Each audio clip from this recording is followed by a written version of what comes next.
Today's video is a real page turner. I gotta say, it's a real page turner. What I'm going to do today is flip and review the pages of the Bulova School of Watchmaking training manual. The Bulova School of Watchmaking opened in 1945 in support of the troops that returned from the war. It was one of the first schools or buildings of any type that had a wheelchair ramp. And it was one of the catalysts for starting wheelchair athletics that are on in the Olympics today. And it was started in 1945 simply for supporting the troops after the war effort and teaching them how to repair watches as a job when they get back from fighting in the war. And it was open until 1993. I wish I had known that. I might have visited back then, but I didn't. So today I've just received the manual for the Bulova School of Watchmaking. You can get the download for this manual online. It's fairly easy to get, but I really wanted the actual hard copy manual as it's easier to flip through and reference. So I'm going to flip through this manual and you're going to see this. It's a real page turner, and I'm going to chat about things as I'm flipping through the manual. But what I wanted you to do is see all the pages of this particular manual. So it's going to be a bit of a long video that way, but if you're interested in watchmaking and you're interested in what this manual might contain, then this video is for you to watch. So please enjoy it and comment. There's a few things in this manual that I've used recently, and one of them was actually correcting bead error on a watch. And I also looked at the manual when it came to shellacking in an impulse jewel that I did a couple of weeks ago, because it had a very good explanation of how to do that. I had done it quite a few times before, but you should always reference your manuals when you're doing watchmaking, and don't rely on your memory. All the tricks are in there, the proper way of doing things. So go back to the manuals, have a quick look, and then do the job. So kind of the same way a pilot looks at the flight manual before they fly, and they understand what to do in emergency situations, and it's just a refresher. So I hope you enjoy this video, and let's get started. Okay, let's get started. So here's the book. It's the Joseph Bulova School of Watchmaking training manual, and here's a picture of the building that they had constructed just shortly after starting the school, as I said, in 1945, right after the war, to train the war veterans. So the book is it's been owned by someone else. I can't read that name, and first page, we center the book so you can see it as we go through it. Bulova School of Watchmaking training manual. They've got the little picture of the school in the corner, and there is the table of contents for this book. So as you can see, Unit 1 is staking the balance staff. Unit 2 is truing the balance wheels, and then there's basic turning in Unit 3, and 3A is turning balance staffs. 3B is making a stem, which is really valuable in watchmaking. Unit 4 is burnishing balance pivots, which you do a lot after making a balance staff. Poising a balance wheel, Unit 5, you don't do that as often, but sometimes it's needed if you have a very high-end watch. Hairspring truing happens occasionally when you jam your screwdriver through the hairspring accidentally, or you're given a watch that has a hairspring that's off of true. Then hairspring vibrating is necessary when you're trying to stud a hairspring. Overcoiling is shaping the coil in the hairspring. And then there's a Unit 9 on watch assembly. 9A is the mainspring barrel assembly, different types of barrels in this. Friction jewelling, very handy. 9B, learn how to put jewels in as replacement jewels. And then the wheel train assembly goes through the whole wheel train and how it's all put together. Then the escapement, and there's a good section on the escapement in general, and then how to repair the escapement there's a section on sections on pretty much everything for repairing an escapement, which is actually very good. And there's the last part of the whole book, I believe, is in this section here anyway, is bead error, how to correct bead error, which I did in a previous video a couple days ago. There's terminology for watchmaking, and Unit 11 is finishing the watch, so making it look better, doing a general finishing of the watch. And then there's some general repair information on the back end of this book. So, and then there's a bit of information on the Joseph Bulova School of Watchmaking, and it basically says that Joseph Bulova School of Watchmaking, founded in 1945 by the late Arde Bulova, chairman of the board of the Bulova Watch Company, who wished to repay in some small measure the sacrifice and service of returning disabled veterans after the Second World War. So, and it gives a good explanation of that. It's the 11th edition of the book, and that's 1975 was the last print of this book. So it's pretty amazing, actually. It's still out and it was printed up until then. So there's more information on the school and the building of the school and all of that. So let's get into the technical stuff here. So the first training unit, the preliminary training unit, they've got a watchmaker here hard at work, and I've come to realize that when you're working on watches versus pocket watches, you need to be a lot closer. So it's basically mind to conceive, eye to perceive, hands to achieve. Kind of like that. That's neat. And this is the preliminary training unit, and tells you the practical work of 40 hours and a related theory of 8 hours. So it gives you the actual preliminary training unit, and it tells you that, how to develop the objectives of this, to develop dexterity and to develop proficiency in the use of the eyeglass, tweezers, and screwdriver, and to accustom the students to the bench and the proper working position. So it's very important. Posture is very important. You could hurt your back doing watchmaking unless you're doing it right. And it goes through basic uses of the screwdriver, those sorts of operations. And then as you go, it just is basic stuff, use of screwdriver, operation 5, and they're trying to teach the student the very basics. So then staking balance staffs. In this book, they provide an outline of the watch itself, and then they do a blowout of this area here, and this is a balance, and this is the balance staff in the middle here, and these are the jewels, upper and lower, and then the cap jewels, upper and lower as well. So and they teach you here how to actually take a balance staff, a new balance staff, how to stake the balance onto the balance staff. So it goes through the details, the training unit number, practical work of 20 hours, related theory of 4 hours. I'll add all that up after and see how many hours there is to learn this stuff. And it also gives you an outline of the tools needed to stake a balance staff.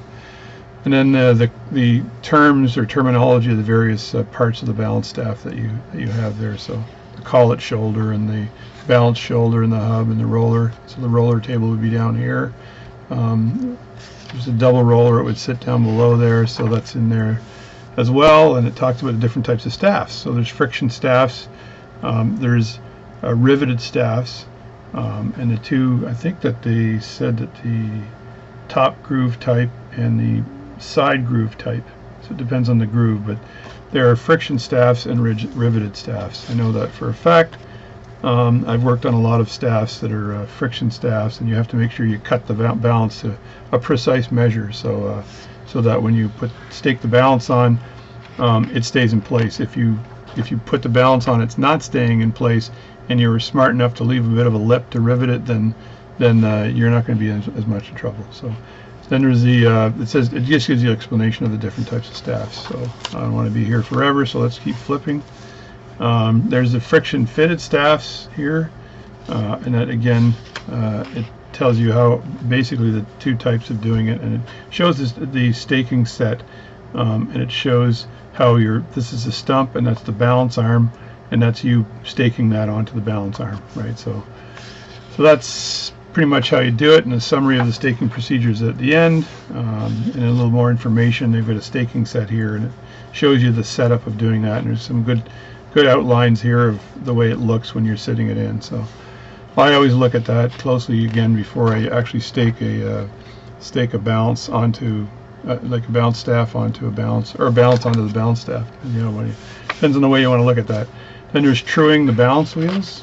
So, and again, there's the balance. There's a truing caliper, and I've got all these tools, by the way. So, and I've done all this. And there's the balance, your typical balance wheel, although it's not split. Usually they're split on both sides. But anyway, that's not split right now. But there's the tools for doing it. There's the wrench that you have. You use your fingers a lot in truing a balance, and then you can use a wrench to twist it, but you do use your fingers a lot. And there's techniques for using your fingers. And you set the balance in the caliper, and away you go. You can bend it back and true it to the flat, and then true it to the round. And it's showing you some techniques of holding it as you're truing it, This is how you hold a caliper, I think they're saying here. So, and they're looking at the specifications for a trued balance wheel, and here you've got truing to the round and truing to the flat. So this is truing to the flat, and actually you usually use more than one finger, because if you just hold it like this and you pull up, there's a chance of popping the pivot off. And then you have this little dagger that sticks out, and you put it right on the very close to the balance, a little bit further away when you start, because when you turn the balance either with a puffer or with your finger, you don't want it touching that. And as you get closer and it gets close to true, you move that in until it's almost touching it, and then you whip the balance around in a circle and it doesn't touch it. So that's how you do it. And it's showing a little bit of bending here and slightly increasing the space. This is kind of what I said before, I think. So, and getting a little closer to it as you're able to true it, right? There's some finger positions for bending the balance, so they're showing you how you could do that. So I don't think those are my fingerprints, by the way. So truing to the round is different too, so you got to make sure this thing is completely circular, and it's showing you how to true to the round. And then the truing a mono metallic balance wheel, I'm not sure what that is. I'll have to read that myself. So then basic turns, so I've done a lot of that. So what you're looking at here is a broken pivot. It's a good picture, actually. So this is the perfect pivot coming out, and this is one that's been broken off, so you actually have to extract the balance staff from the balance and then make a brand new one using this one as a sample. So I've made some videos on how to do that, and I've successfully done it quite a few times. And there's the Watchmaker's lathe. I'm not sure what type that is, but this is a Watchmaker's lathe in all of its glory. And it's being driven with a motor here, and the motor's got a bit of a shaft, like a counter shaft, driving the lathe itself. So anyway, it goes into there's the basic training unit, turning a staff. I don't think it says how long it takes to do that. This might be a training unit that takes quite some time, because you need the skills to do it. So it's teaching you how to sharpen your gravers, because you cannot turn a staff without sharp gravers, otherwise the graver will chatter on the blued steel. You use blued steel to do that, and if the graver chatters, then you're going to screw it up, and you're in micro work here, so you don't want to deal with that. Nowadays they have calipers that are digital that I have. I've got old calipers as well, but I have the digital ones, and they're much easier to work with, and they're just as accurate. So it says turning is in brass. I don't think I've ever turned a balance staff in brass.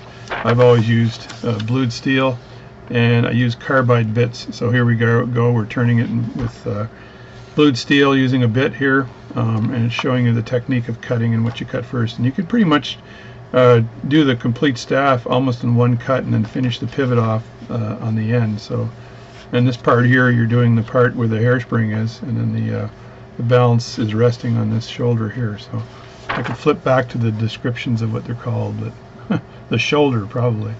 So there we go. So anyway, it's telling you how to turn it, and then when you finish the end here, I do have a rounded or cone shape or rounded shape graver that I use, and it's a 2mm graver that I finish this off with, and this is to allow you to round this off, and also there's a finishing of this staff too that usually goes up and then in and out, and that's for the upper one. So removing the balance staff. So this is a cutting away of the balance staff. So a true professional, I was told, always cuts away the balance staff, the old one, as opposed to punching it out on a lathe. I do have the tool required as well to fasten the balance onto the staking set, and then tapping it down, I can punch that out and break the joint there. So if it's a riveted in staff, you actually want to cut the rivet away, and then you want to kind of undercut it. So you don't want to go near the balance itself, because you could remove material from the balance, which would cause all kinds of other problems. So then you have the finishing of the job here. The graver breaks through and the ring drops off. So that's basically how you're cutting it off.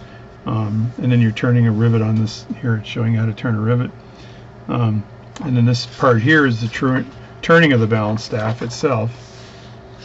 Turning of a balance staff. There's an old pocket watch, and that's got the balance on the top. It's a full plate pocket watch as well. The balance is sitting there on the top, and then It's these are easier to work with to remove the balance and stuff, so they're pretty smart back then. And here you go. There's some tools required. They've got a caliper. They've got a spirit lamp, and they've got, I don't know what this is.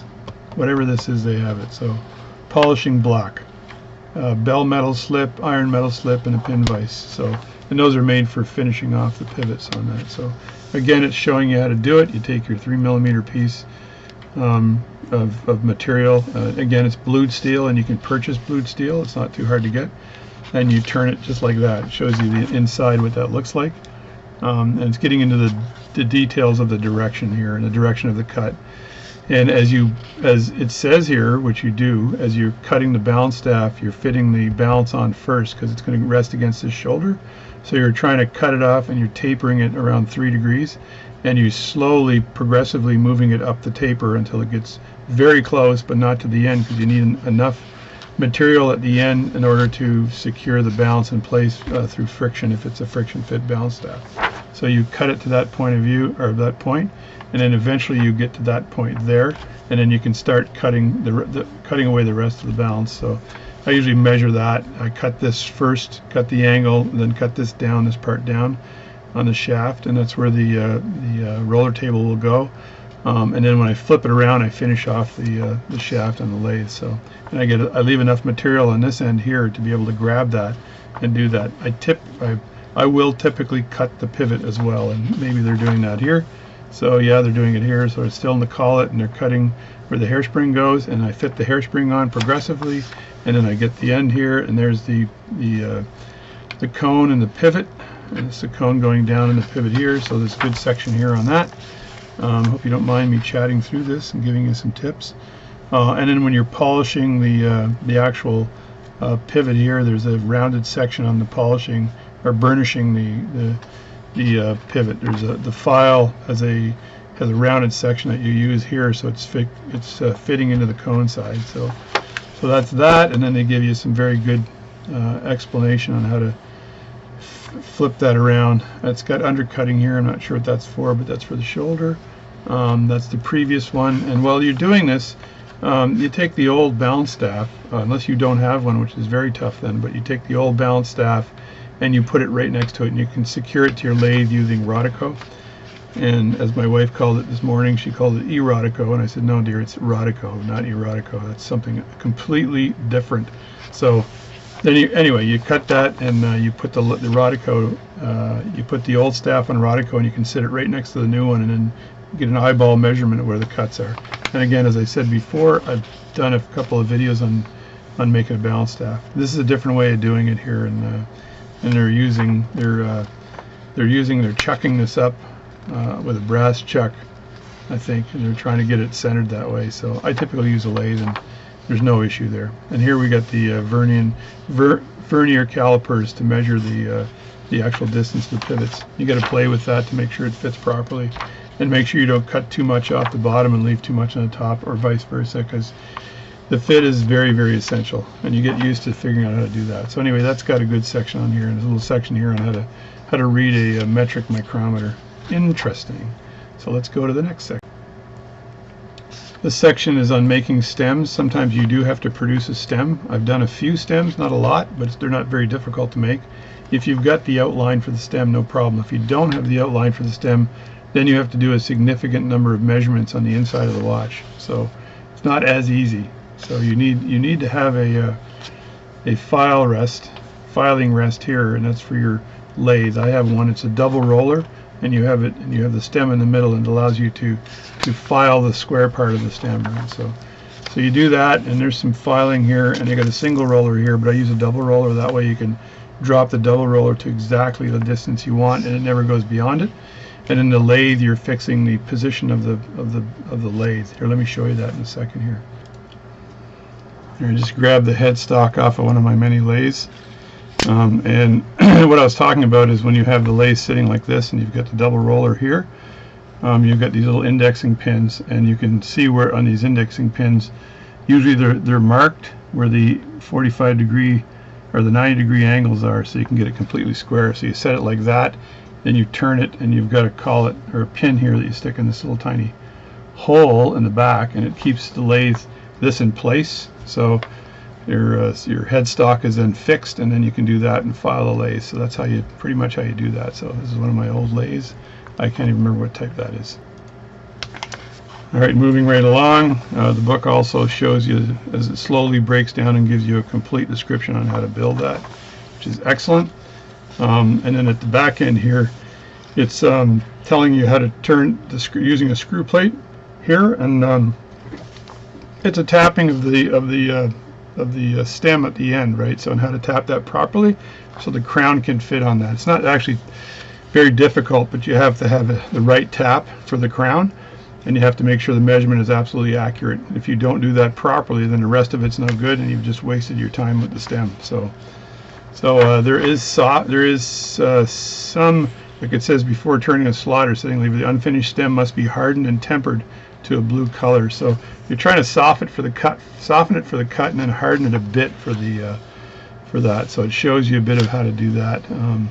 And then what do we go into here? Let's get more information here. Making a stem without a sample. So there you go. So it's actually showing you exactly where you have to mark things, which is pretty cool stuff, I think. So it's got a complete explanation of making a stem without a sample. And the graphics here are exceptional in this book. And as I said before, there's a PDF copy of this whole book in sections, so you can always look that up. But I kind of love having the book and being able to work with it here. So this training unit is burnishing balance pivots, which you do a lot. So once you're finished making the balance staff here, you've got to burnish that pivot. Or if you've got an older watch that has good pivots, but it looks like there's a bit of corrosion on them, or they're worn out a bit, you can burnish them. If they're worn out too much, and there's too much end shake and side shake, then they're not going to work anyway. So here they're teaching you how to use a J-Cut tool, J-Cut lathe. I call it a J-Cut tool, but I have a J-Cut tool, and I also made a video on how to use it, and I use it. And they also have here, this here is a pivot, what's it called? A pivot polisher. It's a Dorington pivot polisher, right? So I've used one of these as well, and you can use that with the bow, or you can actually fix that into your lathe and then use that as it sits now. And let me just grab that for a second. Well, there's an example of a pivot polisher here, and you loosen this up here and you move it around, and there's holes, 3 holes here, and you're putting your balance in here, and you're tightening that up once it's in the right direction. And then this is in the lathe here, and I'm able to put that into the lathe properly, and I'm running that with the lathe itself, and then I use cross slides to put this on, and then I can very carefully spin that in the lathe and then use my file to burnish those pivots. You can do that by hand too, but this is one that I have, and I made the block for it. It's nice and heavy, but for polishing pivots. So again, that's an example of what it looks like. So the J-Cut tool. So this is the J-Cut tool, and it's showing you the different types of pivots that are defective. I've seen videos, or I've seen people trying to straighten pivots, and it's almost impossible once it's bent too far. If it's just a little tiny bit bent, you might be able to straighten it up, and there's a way of doing it with tweezers by heating it up. This is telling you how to burnish the pivot and rounded edge of the file and how that all works. And this is the J-Cut tool and how that's used, or the J-Cut lathe as they call it. And here it is in position. So let me just grab myself a J-Cut lathe here just so you can see a real one. This is a French pour le pivoteur, V de rappel, quality supreme, whatever. So this is a J-Cut tool. So this is the lathe, the J-Cut lathe, and then you have on one side of the J-Cut lathe, this is where you're resting the pivot. You've got the balance over here, and you're resting the pivot here, and you're spinning this with the bow that I have here. And then when you're finished that, you can take this end off here, and you can stick this goes in here. You just loosen that and put this pipe in here again, perfectly aligned, and that sticks through the hole, and that's to finalize the end of the pivot with the burnisher. So this book actually shows you how to do that, and there's very few books available that'll show you how to burnish a pivot. Right? It's not something that you can just pick up. It takes a lot of practice to do it properly. And you can take an old balance and an old balance with a balance staff in it, and practice on it and see what kind of results you get, right? So there we go. That's that. See, it's showing you here how to finish off that pivot and what I showed you earlier, right? So that's kind of cool. This one here, it's using the Dorington pivot lathe. So the first one I should have shown you was when it's using the actual J-Cot tool here. So that's the J-Cot tool and that's the Dorington. So this one's a lot easier to set up quickly. And when you rest the pivot on the J-Cot one right on here, it's actually difficult to keep that pivot in place while you're doing it, and then the distancing is very tricky. So, but again, like I said, I made a video on doing that. I also have a set of balance chucks. I won't get them out, but they look like this. And again, you chuck this up, put that in the lathe, and you can do the exact same thing you did with this Dorington pivot polisher with this. I also have a crazy pivot polisher that's kind of, I'll have to bring that out sometime, but it's lathe-based pivot polisher. So anyway, this is straightening the bent pivots. So if you get pivots like that, I think you should forget it. But this is trying to fix a bend in a pivot and using these tweezers. And I'm telling you, your success rate might be pretty low in doing that, because you've got to heat this thing up, and then you've got to straighten it up, and it's going to lose the strength of the metal when you do that if it's too bad. If it's not too bad, it's just slight bend in it, then you can maybe save it, right? So anyway, this section here is on poising balance wheels. This is a very tricky thing to do. When you're playing with the balance and trying to get the poise right, you have to deal with the screws. So you really need to understand what all these screws are for. There's temperature screws and there's timing screws, and the poising device or poising tool here is used. You just take a puff of air and blow it on the top, and then this will roll around and rest at the heavy point, and then you have to do adjustments. So it's 40 hours worth of practical work, and so it's 1 week on how to do this, just this particular poising exercise. So, and it's got good explanations on how to do it and where the screws are and everything else. You also have to learn how to undercut screws, because if you're poising, you're either adding washers to these screws for weight, or you're removing weight from the screw. And if you're removing weight from the screw, you're removing weight from the underside of the screw, so it doesn't make the screw look terrible. Plus, there's devices that, again, I have that are used for taking material away from the screw to get a perfect poise. It's the exact same thing you do when you're balancing your tire for your car at home. There's not much difference, and you're trying to figure out where to put the weight.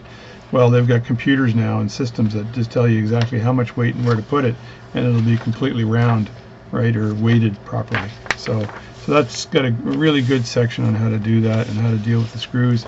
Here they're putting timing washers in. I don't want to go grab them, but I got a whole bunch of, usually get a set of timing washers that tells you how much time each washer might add if you add the timing washers. So, and usually on a balance there's the timing screws too that you can pull out. I think they're usually on the edge, on just past the arm, and you can actually move those in and out to actually help poise and time that balance properly. So there we go. That's that. And then poising, we got a supplement in here on how to do it, and you know, if this is heavy, do this. If it's not, do that. So this is an excellent unit on how to do it. Truing the hairspring. So this is the stuff I'm afraid of.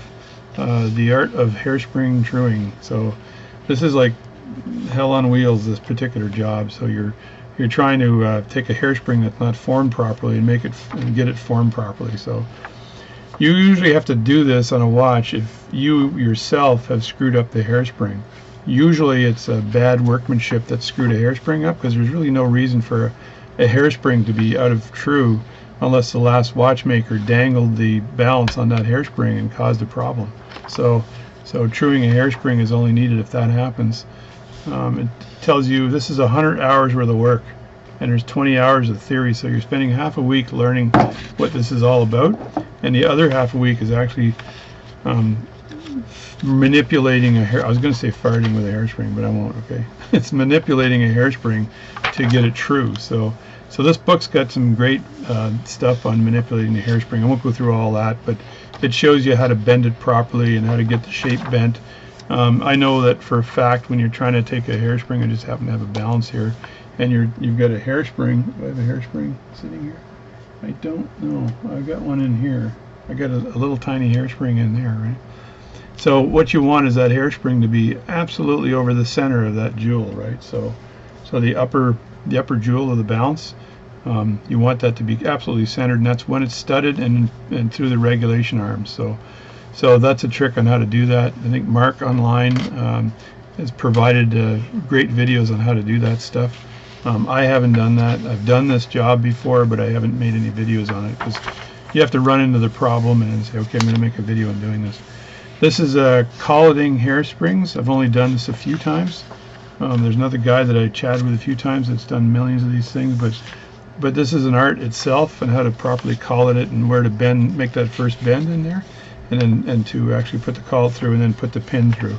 There's also information on another book I have on actually how to make the brass pins to stick in the hole where the hairspring rests. So this is a good section on collating hairsprings, and how to tighten the collet. And there we go. We got the pin going in, and then there's snapping off the pin on one side, and then he'll cut the pin with pinchers or on the other side too. So that's collating a hairspring.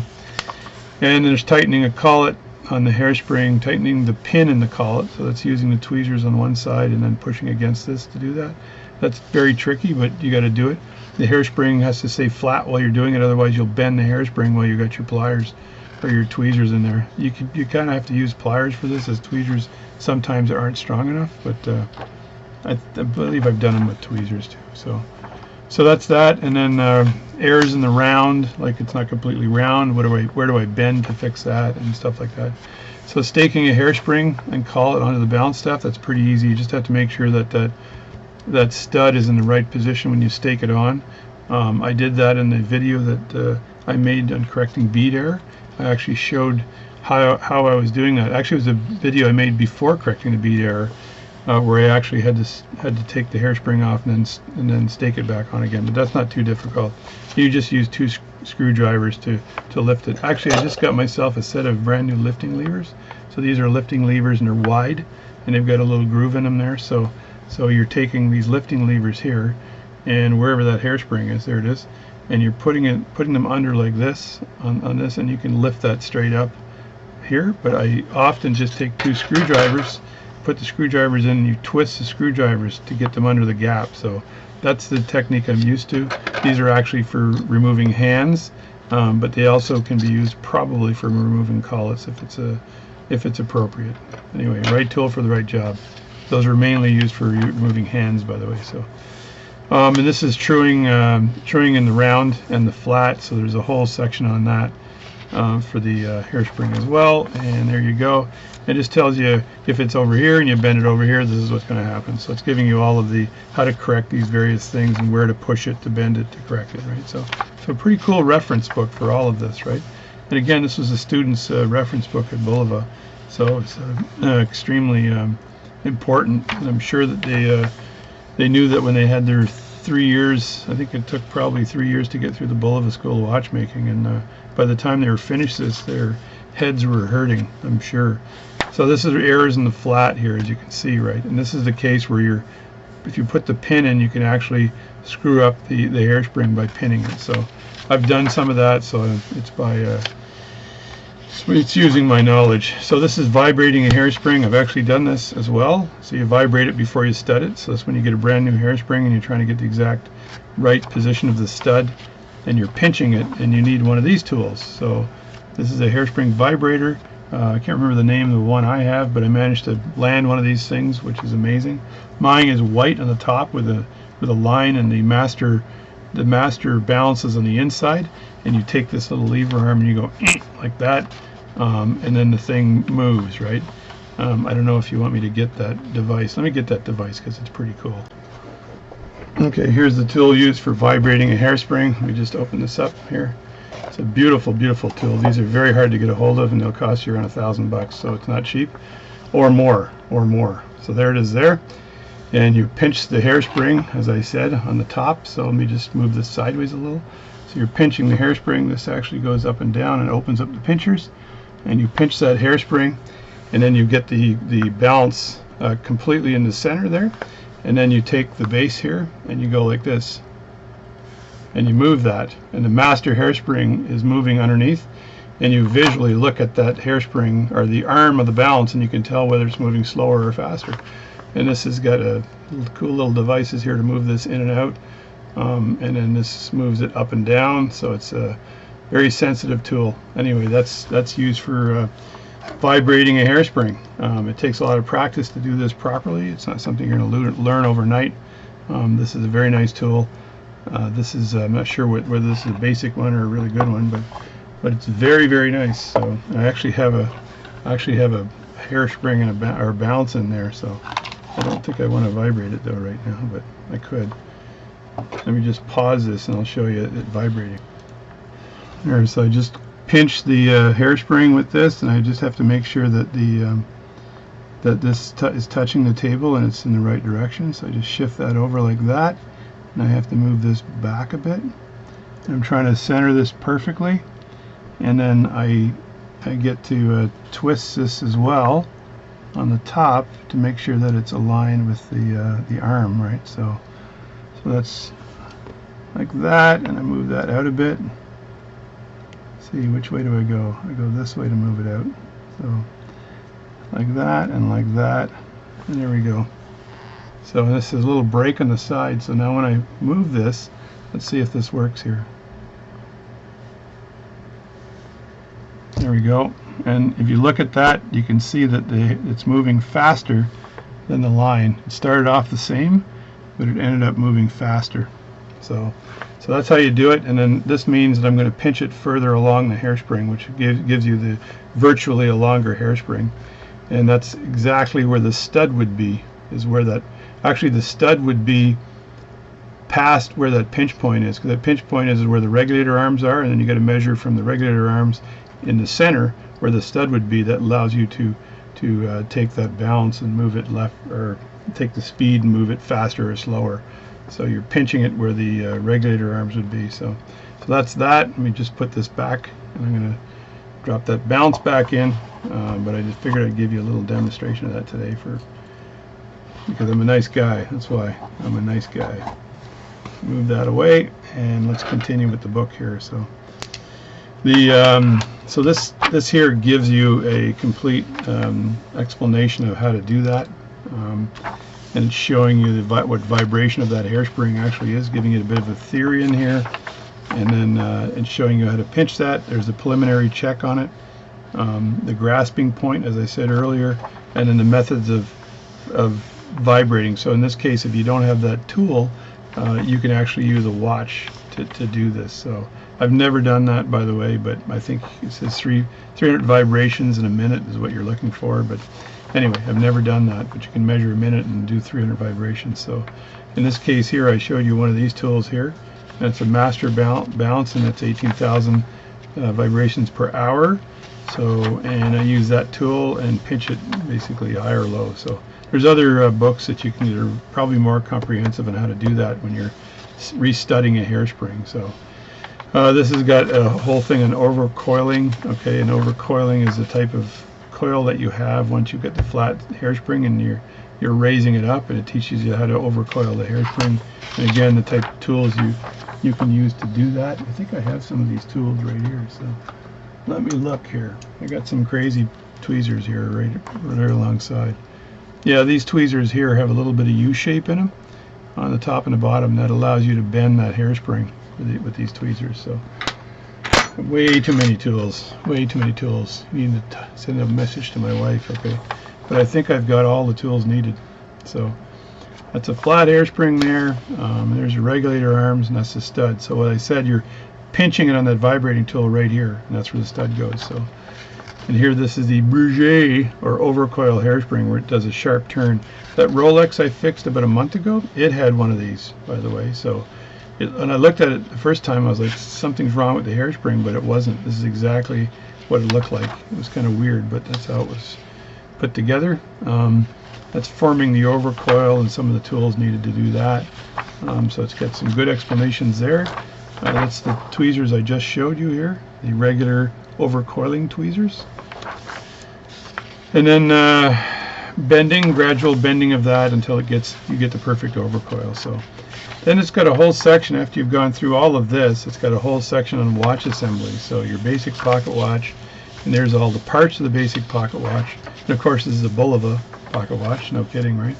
So and in this section they're going through some information on, let me get this book aligned properly. So mainspring barrel assembly, the friction jewelling, wheel train assembly, winding and setting assembly, cap jewel assembling, and fitting balance pivots. Fitting balance pivots. So that might be repivoting, right? And how the watch functions and the major units of that. So it just gives you a breakdown of how a watch works. I think once you've gone through the front end of this, if you don't know how a watch works, something's wrong. I think probably they do this unit first and then get into the rest, because they basically have to explain how a watch works to a student before they get into overcoiling and stuff like that. So, and this gets into the escapement in great detail, but there's another section on escapements as well. And the crown wheel and the hands, and of course it's all Bulova because the Bulova book, and it shows you how the watch is put together. And then there's a whole section on mainspring barrels. This is your simple mainspring barrel here, and that's where it goes there. You'll see more of these with the mainspring barrel like this, and then the and how to remove the spring. Again, I've made some videos on how to remove a barrel, the springs in a barrel by hand. I've also used this tool here. I've got a few different tools for working on mainsprings, but I've used this tool for watchmaking, for mainsprings, for pocket watches. So that tool is pretty handy for that. And then I'm not sure if this is the right tool I'm grabbing right now, but no, it's not. So I just grabbed a tool that was for something else. So I do have other tools. I've got 4 or 5 mainspring winders, but I do it by hand. So, and if you look at I looked at some old videos of the watchmaking factories, and I was watching guys putting the mainsprings in by hand. So they didn't have finger cots and stuff way back then. So anyway, it goes through that, and it shows the mainspring barrel and what a going barrel is, and these are interesting to work on. And I worked on a jeweled barrel a while ago, and I worked on a barrel where you take the cap off and the spring remains. There's some odd barrels out there, and you just have to very carefully go through that, and this shows you how to work on these mainspring barrels very carefully. And it shows you can widen or oil where you oil here on the barrel, and you can actually widen the barrel if it's for some reason too tight or stuck or something. I did that on a lathe once to fix a watch. So you have to make hooks for barrels sometimes, because the hook will break, and if it's a spring that's hooked on the outer edge of the barrel, then you need to deal with that, but showing you how to do it. There's a suspended barrel. I've actually worked on one of these too. These are a pain in the Batinsky, and there's some different types of mainsprings here. Your typical mainspring this is a Waltham type mainspring, but I see a lot of these, the Elgin or Elgin type mainsprings.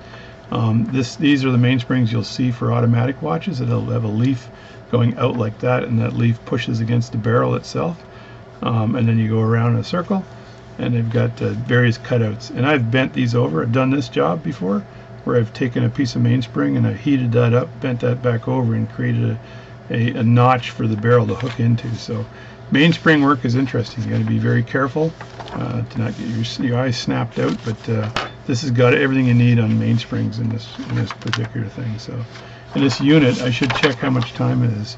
Mainspring barrel unit, what is it, 700 hours of work? It doesn't say how many hours to go through this unit, so I guess it's a lot of time. So inserting the mainspring into the barrel, and there you go. We're using barrel winders here. They're pretty easy, but I do the big pocket watches by hand. If I'm doing a watch, I will use a mainspring winder. And so there you go. That's a turnover one, and it's hooking on here into the barrel. And some more stuff: not properly formed, damaged, not damaged, blah blah blah. So that's mainsprings, and there's a whole section on that and how to deal with that. So also, you can lose a tooth on a mainspring barrel, and there are books that you can get on how to rebend a tooth and how to fix that. A lot of times you'll have to get a new barrel, but you can fix a tooth on a wheel. So I've got the books on how to do stuff like that. It's a bit interesting. This is an interesting thing here, the crown wheel, or the star wheel actually. And what this star wheel does is prevent the watch from completely the power in the mainspring to completely go down. So what it does is use from a 20% to 80 or 10 to 90% window, and so the power from the mainspring is actually regulated by this little design here, this configuration, so it won't go any further than that turn. And it shows you how the stop work works. It has another name. I think it was called a crown work or something like that, but or a star work or something. So anyway, it's pretty cool stuff. So it says if the barrel has 5.5 turns, the power would release half a turn before the setting stop works. So the last weak turn is then eliminated. So you're eliminating the last weak turn, and you're eliminating the very beginning of the turn as well. So it's not ridiculously powered. So that's that. There's a whole section here on friction jeweling. So I have a C's jeweling set. This is all friction jeweling. There's a jeweling set. Let me grab my C's jeweling set just for a second. I should pause this while I'm doing that, but this will make the movie longer, so if you get bored and there's nothing left to watch on Netflix, you can watch this. There you go. There's a C's jeweling set. So that's it there, and you've got the there's the main part of this here, the jeweling tool itself, and then you slip this in here. That goes like that, and then this goes in like get this right? Yeah, I think it goes in like this. Need to put this together more than once, eh? So come on, get in there. You know what? Never demonstrate crap when you're not ready, okay? Yeah, I think it's like that. I made a mistake. There we go. So that's in there. So it's like this. So that is what you're looking at there. And then you've got all of your stumps to remove the flat pushers, to remove the jewels, and then the pump pushers, and then there's pushers with little jobby-doos in the middle there that help you align it to the jewel, and you've got the reamers for making a new hole, and the various stumps. And I've also got this little tool here, which is used to hold that jewel in place while you're doing your work, if it's on a plate of some sort. So that's a jeweling tool, and this is the C's S-E-I-T-Z jeweling tool. I have the Cadillac version of that I managed to acquire a while back, but I use this one when I'm doing jeweling. And picking the right jewel and all that is very important. So there's novels written on jeweling, so you can look up jeweling, and I think the watch repairs manual has jeweling on it. So, but this one here goes through the jewels. So I decided to show you a tool while I was going here. So there's some stuff there on jeweling, and it's just describing the jeweling and how it's done, how to use a friction jeweling tool. That's reaming the bridge here, because that looks like a reamer they've got in there. And then it's got how to push the jewel in with the pusher, and there you go, and you're regulating it. It's got a micrometer on the top, and then here you're doing the same thing. It's showing you how to do that. So it's got a whole section on jeweling here. There are probably better books on jeweling. I think that the Watch Repairer's Manual, or Practical Watch Repairing by DeCarl, this guy here, this book here, it's got stuff on jeweling, and it's probably more comprehensive, so because it's got a lot of stuff in here. So this book here is super detailed on repair, so it's very good. But the basics are here for a student, and of course with an instructor, they'd be showing the student exactly what to do. So there you've got the wheel train assembly here, and there's work on that too. I'm near the end of the book here, so hopefully I haven't killed you yet. The basic principles of gearings. I suspect that this was taught way before they got into all the other stuff I was discussing, because this is the basics. So it's got the basic math on gearing.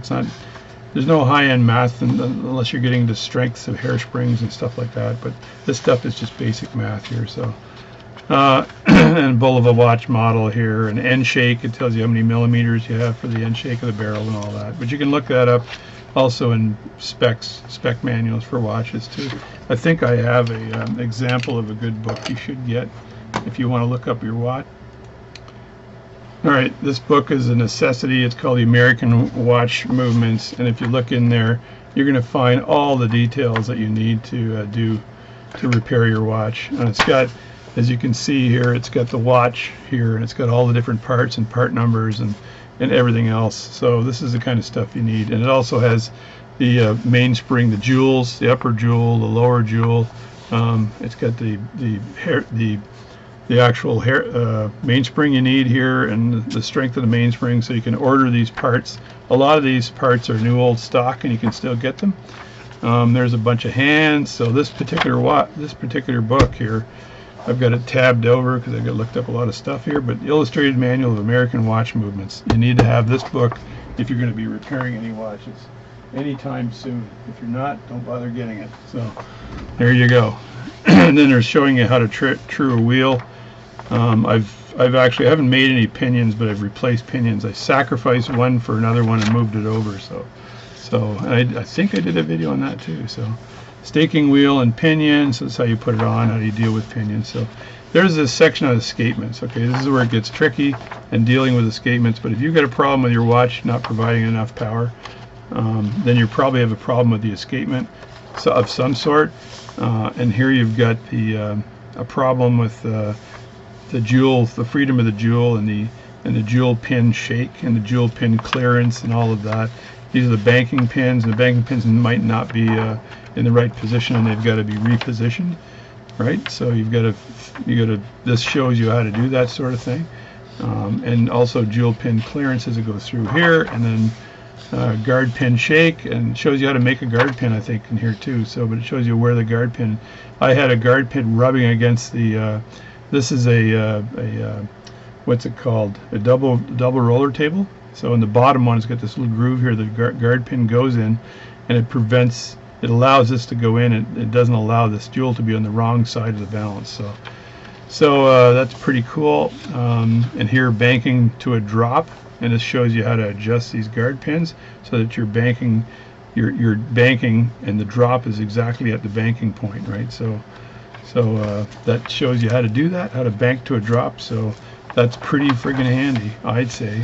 So, and then repairing of parts of the escapement, I did that job just recently. So using this tool right here, you saw it in a previous video, and I did it for reach over here because I'm still running this. I did it for this beautiful Elgin pocket watch that I believe is still running exceptionally well. Let me have a look at that. Look at that thing go.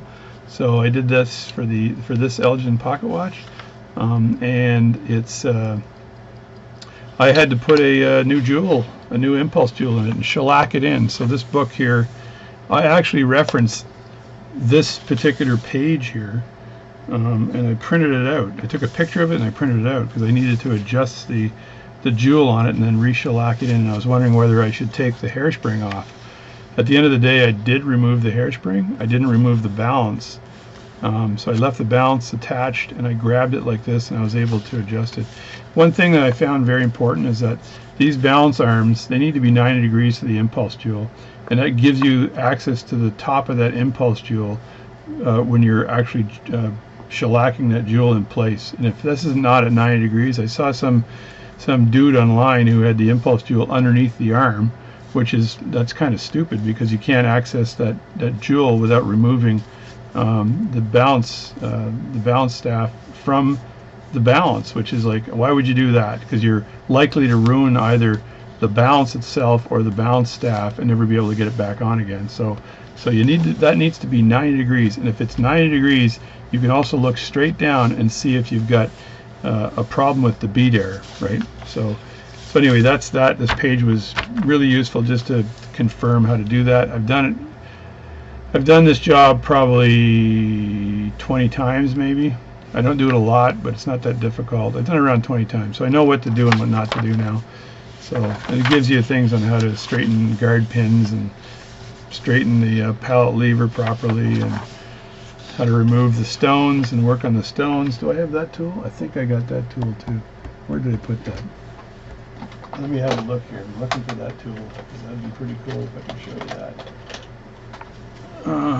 Look at that. I'm a man of many tools. Here you just throw the spring underneath, and now you've got that here, like that. And that'll hold that in place while you're working on the balance, right? So let me just put that tool right back where I found it, okay? A man of many tools. So, principles of moving pallet stones. I don't believe I've ever had to move a pallet stone. I don't think I've ever, in all the years I've done this, I've never had to adjust or move a pallet stone. Maybe if I did, the watches would work better, but I've never had to do it. So, but anyway, this has this covered in here too. So So that's kind of cool, and some checklists on checking the pallet. It's giving you some level diagrams here on where everything should fit. And then this is checks you must make on every escapement to assure minimum safe functioning of a watch. So this is pretty cool because it's telling you here's what you need to do to check the escapement to make sure you don't have problems. You know, the proper lock and release, the drop and the lock, and making sure all that's done. Checking the jewel pin clearance. When I did that, when I replaced that or shellacked that pin back in, I had to make sure that it was at exactly the right position from a depth perspective to catch the fork, but not be too deep to hit the guard pin, right? So, and then I've got some supplements to training here at the end. It's just got basic definitions here. I'm almost down to the end here. And what do we got here? I thought there was a section on, I was pretty sure there was a section on fixing the bead error. I was pretty sure a bead error was in here somewhere. Maybe it wasn't. I just talked my way through it, eh? I don't know. Maybe it is, maybe it isn't. I don't see any bead error here, but straighten the pallet lever, fix the guard pins, the pallet arbor, putting that back in. No, I don't think it's in here. Anyway, I made a video on bead error, so too bad, so sad. So here you go, all the escapement terminology here. And then finishing at the very end here, and this basically, there you go. Finishing, hairspring lever, regulator pin opening, escapement, hairspring beat tool, and hairspring removing tool. So it is bead error here. So finishing isn't what the finishing that you're thinking it is, and that I thought it was, which is making the watch look shiny. It's actually completing the job. And here's where they have some diagrams on what you have to do that. What the collet must, the collet must be staked firmly to the staff, and the spring must be true in the round and flat. So it's giving you some basics there on that, right? So this is finishing, conditions of a properly fitted hairspring when you look at that, and this is correction conditions, right? And then circling the overcoil, make sure that is right, and then make sure the spring is in the right position. Vibrating the spring between your regulator pins. There's a book I read recently that tells you what happens if you want to slow a watch down or speed it up, and the importance of these regulator pins, be they widened or narrowed, or where the spring rests on the inside pin or the outside pin, right? So, and there's a big difference. There's a chart that's actually available to look at that. I can't remember what book that's in, but it's in one of my books. So there you go, centering the spiral, more stuff there, leveling a spiral portion of the spring, combining the outer center and combining out of center and out of level errors, so different types of center and level errors, and how to fix that whole mess that you're going to end up with. So centering it to the flat. Okay, and there you go. Here's how to put a watch in beat. So I did a big video on that Elgin 23 jewel Veritas watch, and how I put that one in beat. And basically, this needs to be twisted. That's the Cole's Notes version of it. The cheat sheet version is that you got to twist this. I took the hairspring off on a previous watch and then put it back, or sorry, the collet off and then put it back on. On the Elgin watch, I was able to put my screwdriver in the slot and then nudge it about 5 degrees to fix that problem. So there you go. And the bead error and how to put it in beat continued, and then this guy's doing the thing that I didn't want to do. So where you got this balance cock resting on the pin here, tapered brass pin, and then you're taking the balance and reaching in and trying to twist to actually move that collet. I know there's people that do that and can do it, and I would only do it on my watch. I wouldn't do it on someone else's. I would take the hairspring off the balance cock and then do that. I know it takes time to do it, and to put it back on, test it, take it off, on and off. So, but you're not going to ruin the hairspring. This method, you're pulling down on that, or you're moving the hairspring out of the way to get in there, and that tool very easily could touch the base of that hairspring and bend it. So I don't recommend that. So there we go. There's notes on temperature compensation and where the mean time screws are on the balance, and differentiate different hairspring types, and blah blah blah, right? And then this is last part of it. I don't even know what's in here. General information. So the band, the case, the dial, the hands. It's just telling you what you should have. Examination of a watch prior to disassembly and repair. So these are the things. So when you go to your car dealer and they say you got to do this 20-point inspection, this is the same thing with watches. This is all the stuff you got to look at before you do that. And then disassembly. Before proceeding with disassembly, it is well to demagnetize the watch. That's interesting English. It is well to anyway. You should say you should demagnetize the watch. This will prevent small screws from clinging to the tweezers and screwdrivers. So I do have various demagnetizers that I've used. I've shown you those too in my numerous videos. And then there's a section on cleaning the watch as well and how to do that. And then reassembly and then checking for faults and diagnosing it. So, and there you go. Mark has a course on watch repair and various sections on that course, and I recommend that you take the course and you'll learn all that stuff. And this is the Bulova Chronograph, so it's got a whole section here on the back end of its chronograph. So obviously they're very proud of their chronograph and being able to take that apart and put that back together again. So and this is actually how to harden materials. So this is a heat treating process for watchmakers. So this is very cool because this will show you actually how to temper a watch. So it says hardening preparations for the temper, and annealing is the other part of it too. You need to know how to temper it and anneal it. As I said earlier, great for making stems. So to deal with the to deal with making the screwed part of the stem. So when you're cutting that and how to temper that, so you can do that. So then there's a hardening and how to quench. I use oil actually when I do that, so there's less danger of cracking, of warping, and I put a piece of cloth or something over that oil, so when I plunge the part into there, it breaks through. I actually use cellophane, and it breaks through and then hardens it to the right level. I buy blued steel though, but I didn't know this section was in here. This is perfect. I can use that. So effects of tempering and the physical properties. It shows you the color you're looking for when you're tempering. So it's usually a straw color for hard and strong. This brown for best combination of hardness and tightness, and then brittle. Yeah, purple. You don't want it to be brittle, it'll crack. I tried making a screwdriver once, and I was successful this third time, I think. So, and then again, here's millimeters to inches and stuff like that. So some conversion tables, and then the end of the book. So this, ladies and gentlemen, is a very, very long flip through of the Bulova.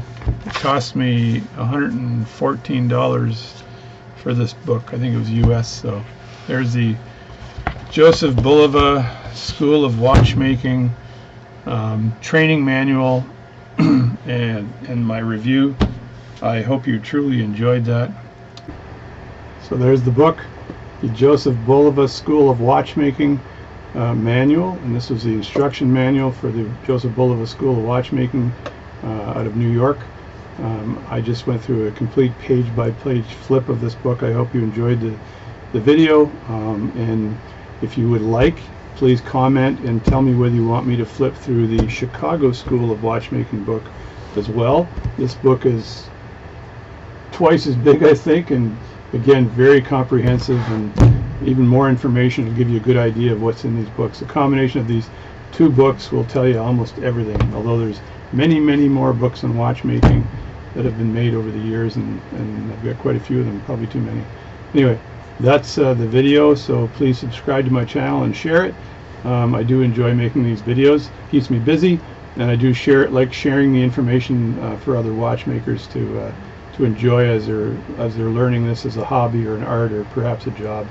I do recommend that if you want to do this for a living and you're young, go to a proper watchmaking school and get all the proper instruction. I am an amateur watchmaker. Please do not try this at home. But I've been at it for quite a while, and I'm half Swiss, so that gives me the genealogy of being a watchmaker, so being half Swiss and half French. So there you go, even though I speak English. Anyway, thanks for watching again, and I'll try not to look down every time I talk. Okay.